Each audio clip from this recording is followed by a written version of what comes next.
everyone, JRDL96 here with a brand new creepypasta to reach you all. Today we're going to be reading Mario, a very well-known creepypasta out there. It's pretty much been a very well-known, popular one to most people. It's about a ROM hack that actually does exist. Play if you dare. So, without further ado, let's start this creepypasta. This is a true story, and sums up what was going through my mind as I was playing this. And I had no idea I was about to be bullshitted the way I was when I played this, and I could say it is by far the creepiest hack I've ever played. If you were on the IRC chat board, you would have heard me talking about it as well. But anyways, it's late at night, and I don't have a lot of time, and I need to get some sleep. So this is all I have time for. So it all happened on tonight of all nights. I was bored, obviously contemplating what I thought I could do to waste time as I chatted with the people in the hashtag SMWC chat room. We had good times and shared a good few laughs together. Out of boredom, I decided to patrol the hacks to be waiting to be moderated section. Seems that we had quite a bit, 33 if I recall correctly. The first few hacks I saw when I sorted them by date were a couple really horrible ones with bad screenshots to boot. Naturally showed these hacks to the centralities currently on the SMWC. We were laughing at how bad some of them were, but then I got to a hack called Mario. Just that, nothing more, nothing less. The description seemed quite odd, as if some Japanese hacker was trying to translate the original plot of Super Mario World into English and failing so miserably. I showed this to Kieran and he started laughing at the description. It read as follows: As you play the role of Super Mario Plumber, verify that you are beautiful Princess Tozutoru again. Bowser kidnapped the evil king. It is your job to save her. This hack includes 6 levels of very long.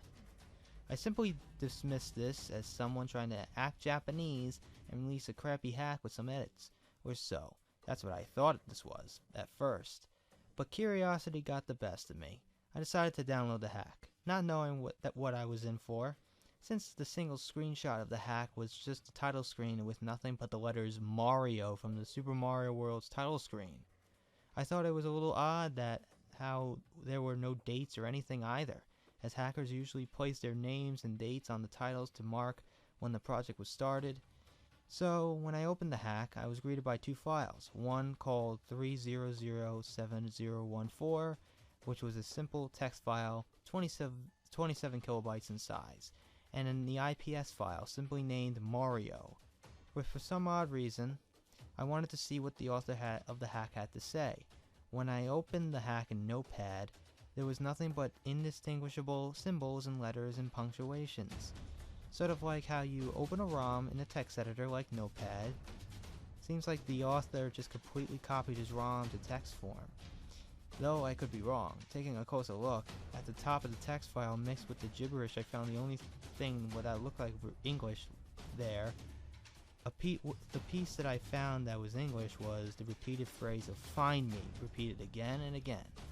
To be honest, I don't know what to make of this, and I thought it was to simply waste some of my time by making me find some text in the gibberish file.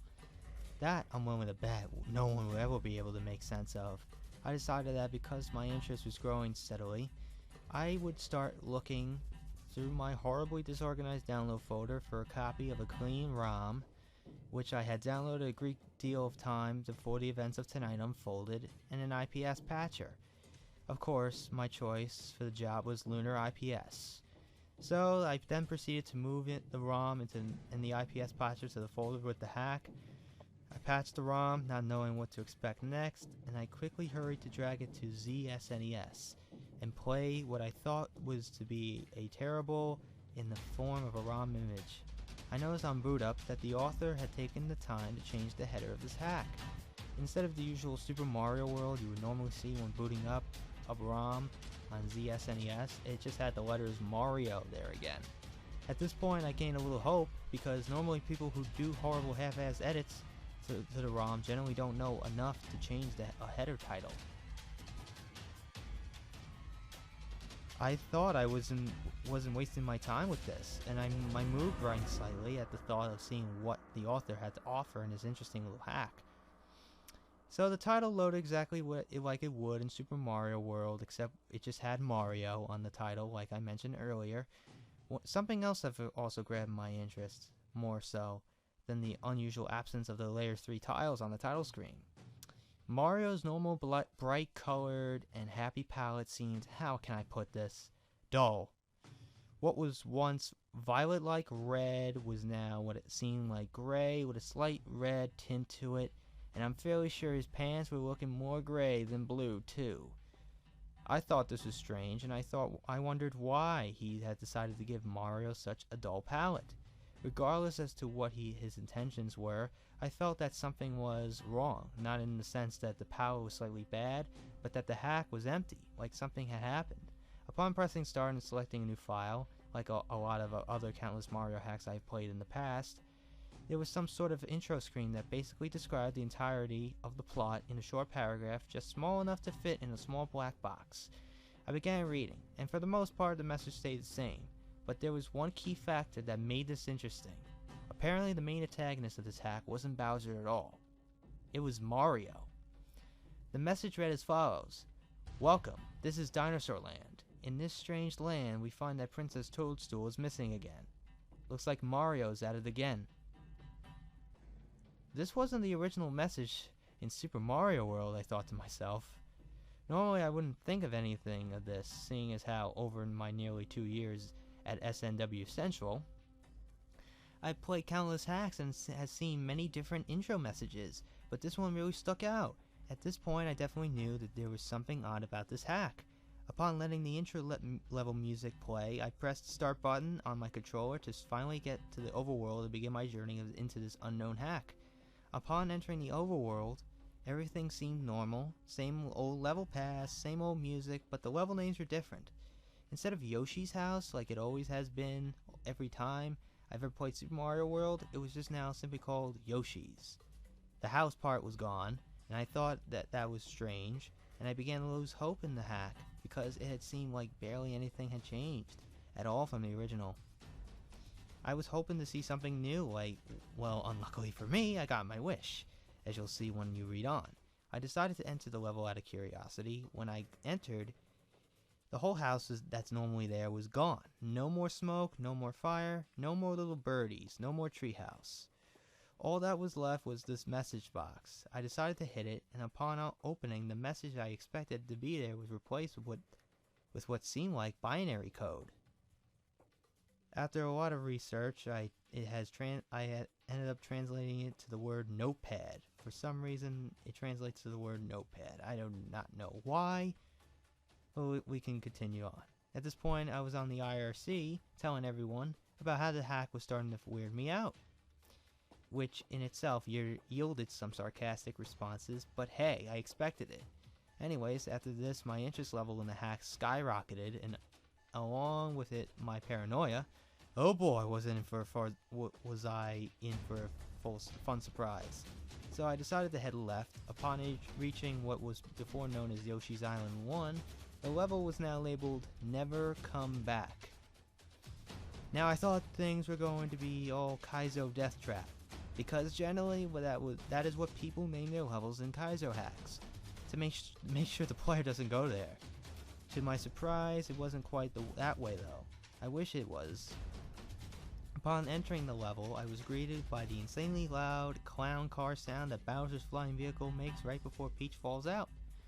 Of course, with my headphones being moderately high, the sound scared the living shit out of me, which would have happened if I hadn't been so nervous beforehand. So I decided at this time it would be best if I turned the volume on my headphones down, as to not get any more unpleasant surprises such as that one. When I entered the level, other than the music, everything seemed to be the same except for the fact that the little Koopa that slides on the ledges wasn't there anymore, nor was the Bonsai Bill. The Dragon Coin was still there, however. For some odd reason, I was able to collect it, or rather any Dragon Coins at all. The author made certain of that, and I also noticed that there was a brown used block near the spot where the Bonsai Bill would normally show up. I can only assume this was a revisit to the level after I had beaten it like I heard in some half-assed creepy stories of other Mario games.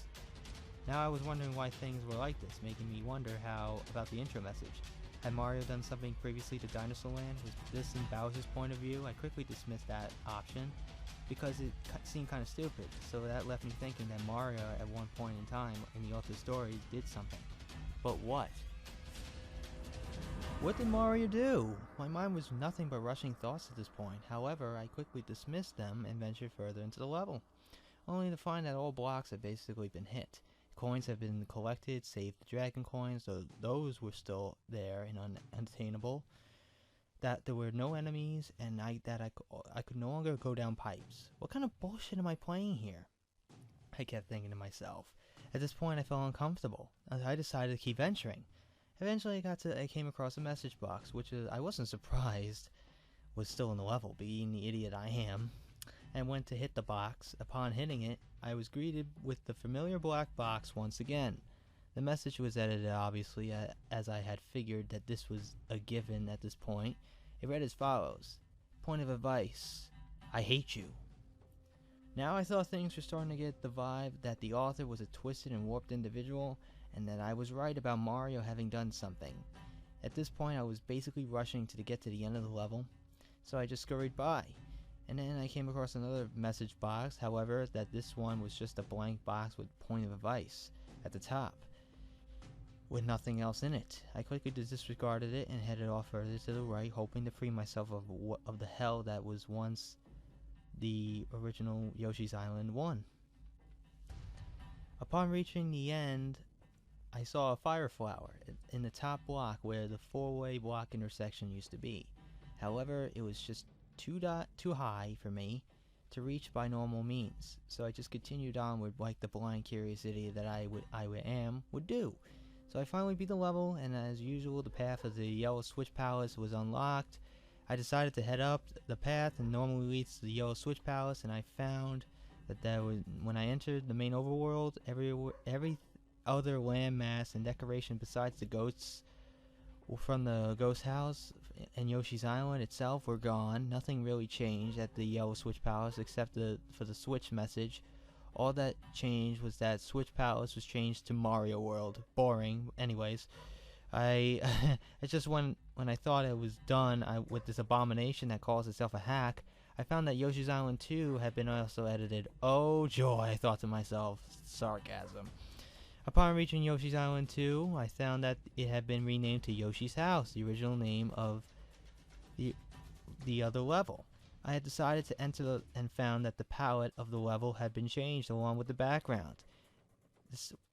They seem to have been changed to the same palette as Yoshi's Island 3. You know, greenish tan and such, except for the background was just pushed down some when was now a rotting brown color, and that the vegetation on the FG was now no longer present. I decided to explore the level a bit and came across the trail of Koopas that countless players have used to track the rack free one-ups with. I decided to ignore them and go see if any more of the level was changed. I eventually came across the question mark block that holds Yoshi and decided to free him. Upon freeing him, I got the message: "Hooray! Thank you for rescuing me. My name is Yoshi. On my way to rescue my friends, Mario trapped me in that egg." This had me wondering what kind of sick and twisted hack I was playing. I had thoughts of all possible scenarios of Mario attacking Dinosaur Land horribly and causing irreversible damage. The author had me hooked with his sick little game. And like any other idiot, I took the bait and kept coming back for more. Something not far off from the Yoshi question mark block, I found a message box in the same place I remembered that it always had been. Though, if I've learned anything at all from playing this, it's that whatever had to be in that message box was not going to be even remotely normal in the slightest. This made me hesitant to hit it, but I ended up doing so anyways. I wanted to find out more. The message I was greeted with was as follows: "But is there anything I can do to change your mind?" What the fuck, I thought to myself. What the hell does this even mean? Change my mind? What would I change my mind about anyways? Was this about Mario and whatever he did? And about how people were trying to convince him to stop? Was Yoshi trying to talk to me through the message boxes? Or was it about me? About me playing the hack, asking me as if the hack was trying to talk me through message boxes? Either way, whether it was for more backstory or on what Mario has done, or if it was just questioning my decision to keep going, I decided to keep progressing despite the obvious signs that I should have quit playing the hack a while ago. As I progressed further, I found that I was right. All vegetation now was gone, and nothing was left at all, save a few enemies, like chucks and moles and such, and even the pipes were gone. I came across another message box, like all the other times before I decided to hit it. I was greeted with yet another cryptic message. Point of advice. This is the selfish way out. The selfish way out? What the hell? Was he calling me selfish for continuing to play the hack despite the warnings? Had Mario made me some kind of selfish decision that only benefited him? Was Yoshi still trying to talk to me? What the hell was the guy trying to tell me? At this point, I was creeped out to the point that I was shaking slightly. A mix of anticipation, fear, and the fact that my room was terribly cold last night, I closed the message box and once again proceeded further. The area with the moles seemed the same, except for the fact that the block next to the vine block was gone, along with the happy clouds and dragon coin the vine allowed access to.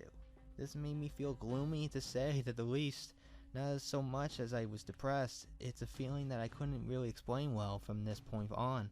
It was basically just a big empty stretch of land to the end of the level. I proceeded quickly, and I wanted to get the fuck out of there, as I felt I had spent enough time looking around. So me, Yoshi, and I still had him at the time, opened up the next path on the overworld. It too was changed. What was once Yoshi's Island 3 now read Yoshi's Island 7. Memories of Super Bobbito World flooded my mind, how the levels were take giant leaps in numbers order, which made it seem ridiculous though. At this time I didn't quite find it humorous due to the common sense of and obvious reasons explained earlier. I entered the level. As I entered, I was welcomed by a solid black background and a blue and gray colored floor. The place seemed frozen, lifeless, and barren. There was nothing in the level at all, save the goal point. Just a clear stretch of land with nothing else at all. I quickly lost interest and finished the level. This is what seemed like the most empty and creepy level in the game. Though as you'll read on, it gets far worse. With the level beaten, a new path opened up. Yoshi's Island 4 was now just leave now. Now I hesitated as to whether I should stop playing, but my interest kept me going further. At this point, the SNW chat room was nothing but me posting findings and messages from the hack so others could experience what I was experiencing. The channel sadly was unusually inactive, seemed like no one really cared or wasn't around. I felt alone. I proceeded into the level. For the most part, everything seemed the same, save for the fact that there was now no water at all to keep me from falling in the pits without using Yoshi as a sacrifice. The level was also void of all enemies as well. Whenever I got to the area that seemed too far for me to jump, I found that I could just walk right across it on the air, thus getting rid of the need of use of Yoshi as a sacrifice. It's apparent that the hack wanted me to keep him. I could tell that much. I was able to get to the pipe that usually leads to the exit level. I went in and found that the room was actually exactly the same, everything in the right place and nothing edited, or so I thought. The message box once again broke the mood of that brief moment of relief, and I had gained upon entering the pipe. At this point I was questioning if I should keep going to see how it ends or quit now while I still have a big common sense left. The message read as follows: You get if you cut at the end, if you collect you can. The message box was sort of indistinguishable, and I couldn't really make sense of it. For a moment, I tried to figure out what the box really meant, but eventually I just gave up and beat the level, so I figured the box wasn't worth the time anyways. With the level beaten, the path of the first World Castle opened and renamed from number 1 Iggy's Castle to number 1 Go Back. I sure did feel welcome here. I decided to completely ignore this level name as I just wanted to get this over with and it had to be done with it forever. What seemed like a normal castle intro was especially creepy, given the fact that I had to dismount Yoshi. I felt for the first time that I was actually abandoning him. And I had wished I had taken him with me. The inside room of the castle looked strange, that there was a darkish bluish green black lava on the ceiling and that there was no gold points that looked like pillars. Aside from that, next to each pillar was an increasing amount of message boxes next to each pillar the further I got. The room was basically just a big hallway with no enemies or anything of the sort. Every message box I pressed either gave me a blank message with Yoshi's signature on the bottom, or the message which read as follows: "Don't you think you just caused enough trouble?" Another cryptic message that, though at this point I was surprised, not in the slightest. Again, thoughts in my head started circling, wondering what exactly Mario had done, why was he here, and why everything seemed to hate everything about him and wanting him gone forever. I was feeling more depressed than scared at this point, to be honest, and I had no idea what to expect next. I proceeded down the hallway, checking message boxes filled with nothing but the two same messages over and over. It's like they were telling me to stop playing or something. Obviously, I ignored them and kept going. I eventually reached the end of the hallway. There was a door, which I entered, and I was welcomed by nothing but a small section of land. And and at that, the level was auto-scrolling. So I figured that this must be the end, that the author wanted me to jump in the pit and commit suicide or something, thus ending my journey. And I was wrong. The auto-scroll pushed me over the ledge, and I was still walking, unfortunately. The whole level was nothing but a long stretch of invisible land to another small piece of land just big enough for a boss door to fit. The auto-scroll came to a stop, and I prepared for the worst. I gathered my composure, swallowed some of the spit in my mouth, and I took a deep breath. I entered nothing but a normal Iggy boss. I felt cheated in a way, though. I was just happy to think it was finally over. I defeated Iggy with 2 jumps, effortlessly, which is actually the quickest I have ever beaten him before. After he fell in the lava, the course clear message popped up as usual, and it ended, and I was brought to the rescue egg scene. Though instead of the usual message, I was shown something disturbing and vastly different. Like a profile for the scene of a crime, it read as follows: Victim number 1. Eyeballs were unable to be found. The victim was found lying on her carpet. Causes of death unknown. Hand marks with unidentifiable fingerprints were found all over the corpse. What the fuck is wrong with this guy? I said as I read the disturbing message. I mean, it was a hack, but still, who the hell was this victim? Why were her eyeballs gouged out? And just what could have made those unidentifiable fingerprints that were found on her body? Was this Mario's doing? Is this what the author was trying to tell me? And furthermore, was the girl Princess Toadstool? It took me a while to see if I read the message correctly, and then I proceeded onwards. Though I was wondering what happened next, since the main map was completely gone and there was no trace of it anywhere. To my surprise, it still showed the path marked for Donut Plains. The event tiles were still being there, marking the path to the lone level and on the giant map that was once the main world. It was still called Donut Plains 1. I thought we were finally done once more, but when I entered the level, I could see that like the previous times, I was once again wrong. Upon entering, I saw 2 message boxes. They said as follows: "There's no way out of here. Fly away." I found it quite strange that both message boxes were contradicting each other. One was telling me that there was no way out of this accursed hell, and the other was telling me that if I could fly away, I could be free. Though I saw no further enemies to grab one with, was this telling me that I could either rise up and go to heaven or stay in hell forever, wallowing in despair? Did I need a cape to proceed? And what happens after this? Is the whole game like this? I began to create even more thoughts in my head. I was trying to figure out the message boxes out, but to no avail. I proceeded to walk to the right, and I made a jump. But what I found that I was stuck in the area, it was only an invisible wall, and I had thought I had hit a dead end.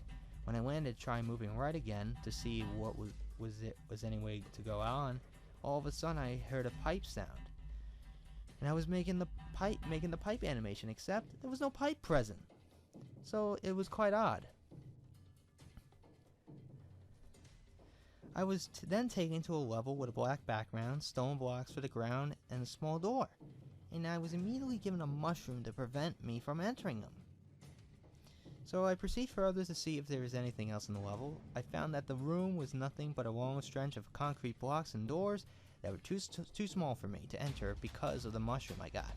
It's obvious that the author didn't want me to go through any of them, or I wouldn't have gotten to the mushroom in the first place. As I proceeded, I found myself at a dead end, since there was nothing left for me to look at. I just tried to go right again. It worked. I went through the brick wall and acted like a pipe, and I did a pipe animation that looked like I was going into the darkness. I was then taken to a small room with seemed like a pit and a wall, and I jumped down the pit, seeing as how there was no other option. Though I found that the bottom of the pit was solid, I tried pressing down in a bunch of areas until I came across a pipe. Mario slowly did the pipe transition downwards off the screen, expecting another level. I waited, but there was no more, just a black screen. I was unable to continue, unable to pause or exit the level or even move. There was nothing at all. This was the video game representation of death, a crash. Mario had died. After playing, I think I finally understand what was happening. I believe Mario was atoning for his actions, eventually being plummeted into a hell that looked exactly like Yoshi's Island, where he was lost to the grip of death forever. I was finally done playing and quite relieved that the nightmare was over. Activity on the IRC seemed to be back up again. I quickly shared my tales with the rest of the SMWC, and then typed this documentation of it. If you feel daring enough, you too can witness my tale firsthand. Remember, guys, it's only a hack. It can't hurt you. Or can it? The aftermath. This hack, being the first of its kind to hit SNW Central, of course gained a lot of attention. Even the site's founder and administrator, currently Kieran Minner, who then immediately recognized the text file that Adam mistook for the SMC ROM image, converted to text as a JPEG file due to its header. He tried manually converting it back to JPEG, but the result was barely viewable. The only recognizable part was the very top. He then continued searching Google for images with his attempt's resolution of 327 by 277, and the second result struck him as relevant. This hack's novelty of SNW Central wore off, however, and it was removed from the hack database after being accepted for being the first of its kind, a creepypasta hack. Another post was by Wizard the Wiz Essential, who posted the same day 2 hours later. He unscrambled the corrupted image for about an hour and found the most disturbing image yet. He explained that it was a human's face except without a nose. It had 2 breathing holes. Its pupils were just vertical slits like a snake. The eye, however, was morphed into a look of rage. The eyebrows slanting down. It had the most evil smile I have ever seen. It curved up its face almost up to its eyes. It had a mouth of very thin razor-sharp teeth and no hair. His picture autosaved and turned the resolution into 666 by 666 pixels, and saved it into being his desktop. He noticed that he was biting his nails for quite a while, and his right hand was covered in blood. The end of the post had very messy text, meaning that he possibly passed out soon. You can read the original post, you know. Well, That is Mario, the creepypasta, the well-known creepypasta for a couple of years now. And honestly, this was actually one of the first creepypastas I've read, along with Squidward Suicide. So honestly, I enjoyed it a lot. It just felt creepy as such, but not like. I feel like it's more of a believable hack, even though the hack actually does exist. But it has that creepy vibe. But it does have the creepy vibe that Sonic.exe doesn't have. Like Sonic.exe feels a little forced, like the Phantom Menace. And Mario, the Mario hack feels like the Force Awakens. That's just the weirdest comparison ever. But I'll try. But honestly, I feel that this creepypasta was well done and well written, and it felt authentic because the guy was posting in like a form of blogs, and he had a lot of reactions from other people on the forums. So it felt more authentic, and that gave a lot of bit of realism to the creepypasta. And now about that freaking JPEG image, the scary photo.